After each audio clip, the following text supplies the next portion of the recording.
Hello from Missoula, Montana, friends. My name is Marines, and today I am here with my June wrap-up video. First off, I made my first for real attempt at a readathon this month, and that just failed. I started off really strong. I even started making little update videos that I intended to put in a video for you all. I'm sure that footage will make it into an outtakes video one day. Truth just turned out to be that I don't have the kind of schedule that can fit in that much straight reading. It's kind of a sad thought and a sad realization I had while attempting to do this readathon, but it's a fact, and I will probably be wary of attempting another readathon in the near future. I can only laugh at my continued struggles with TBRs, but I'm never gonna give them up though. In total, I read 7 things this month. My reading really petered off towards the end of the month, and though I had plans to vacation read and plain read, that really turned out to be plain sleeping and vacation sleeping.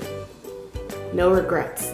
So here's what I did read in June. Number 1 was a graphic novel, and that is Chew by John Layman. This is a graphic novel about a man who gets psychic impressions whenever he eats something, and it's set in a world where the FDA is the most powerful law enforcement agency, and this man, he gets recruited by the FDA to nibble on evidence and help them solve crimes. I really love this concept, and I can honestly say that I have never read anything quite like it. This is a first volume, so of course there is a lot of setup. I feel like that there was a lot of setup for the things that might come later, but overall I still found it a very enjoyable read, and it was a good way to start off my reading month, so I gave this 4 out of 5 stars. Next, I have The Ocean at the End of the Lane by Neil Gaiman. After I finished reading this, I had so many feelings about it that I actually went ahead and made a separate video. That video is about the kinds of reads that burrow their way into your feelings, whether for good or for bad, and in this case, with Ocean, it was for good. I am absolutely enamored with the story, and more with what it had to say about growing up. I think about it, and it just feels so full of meaning, from the monster of getting what you want to the shadowy creatures that really tried to get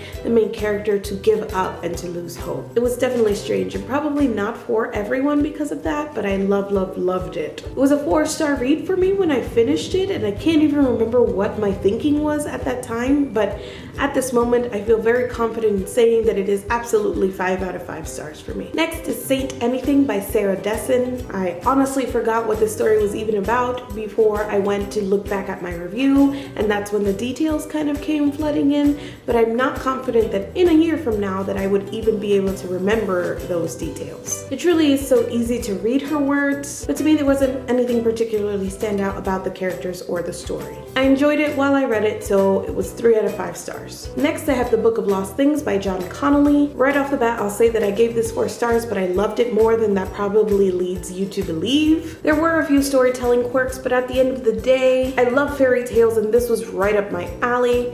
It's a fairy tale coming-of-age story with a strong narrative voice. Meant for me. The story follows a boy named David who loses his mother and is having a difficult time coping with that, especially when his father finds a new wife and moves them into that house. In that new house, David can hear the books talking, and a few other weird and odd things happen to him, and it's a series of events that leads him going into a fairy tale world. I love David, and more than for his personality or his character, for his role within the story. He was super brave and really just a great person to have leading the kind of coming of age story that this was. I really appreciated that he could look back on his past actions and decisions and behavior and realize how he was wrong and what he did wrong and kind of fix and adjust that behavior. This book has one of the saddest endings I've ever read, but it fit really neatly with the story. It was kick in the gut sad, or the fullness of a human life lived kind of sad. Next is Days of Blood and Starlight by Laini Taylor. I still have not finished off this series, but I kind of guessed that would happen when I made my June TBR video. This is the second book in a trilogy, so I can't say much in the way of a synopsis, but I can say that I liked it less than the first book. I had 2 big issues with this book, the first being the pacing. Basically, it went on and on for what was essentially 200 pages of actual useful information and setup for a 3rd book. It felt like it went on in circles, and it wasn't helped by the fact that there was a constant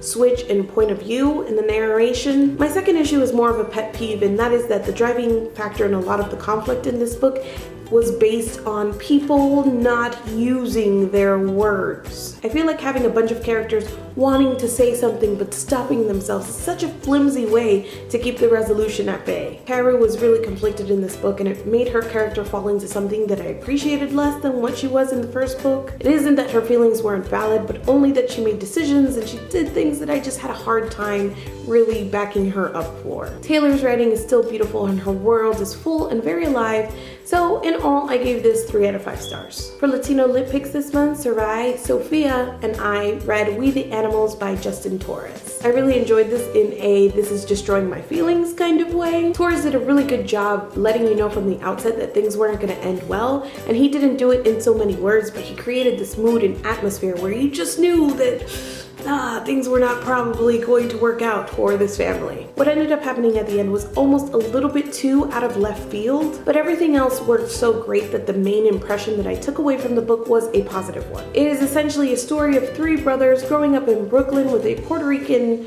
father and a white mother, and I gave this 4 out of 5 stars. Next up, and finishing off what was apparently a month full of growing up and coming of age stories, I finished The Girl Who Soared Over Fairyland and Cut the Moon in Two by Catherine M. Valenti. 5 out of 5 stars because I love this series so much. In this 3rd book, September returns to Fairyland, kind of, but she's also growing up, and so she's trying to reconcile what she learns about growing up and being a grown-up in her world with how she should behave in Fairyland. It's as gorgeously written as ever. I read this with Samantha and that was a treat because we got to exchange our favorite lines and have all of the feelings, especially over Saturday in this book, who's just such a wonderful character and I love him to pieces. All of our favorite characters are present and we get to meet so many new creatures, and as always, she takes us along on a journey, so we get to stop at all of these very interesting places and one after the other of things that are just beautifully described and very alive. I absolutely intend to review this full series when I get to that point, when all is said and done,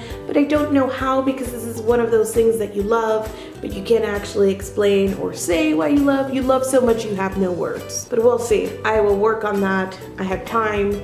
The next book doesn't come out until 2016. And that's it. Not too bad considering I just stopped reading for a bit. I'm leaving Missoula at stupid o'clock in the morning tomorrow, and I will be back home for a couple of weeks before my next trip, so hopefully I will get back in my schedule of posting. I owe you guys a July TBR and a Q2 book haul that I will have to do when I get home and I actually have my books. I also had a lot of thoughts while I was on this trip. It was an extended weekend kind of deal, but I don't know, I have things and feelings that I would like to share with you all, so we'll see how that goes, if I will end up putting that in a random vlog. I miss all of your faces. Thank you so much for watching this video, and I will see you guys soon. Who knows how this looks?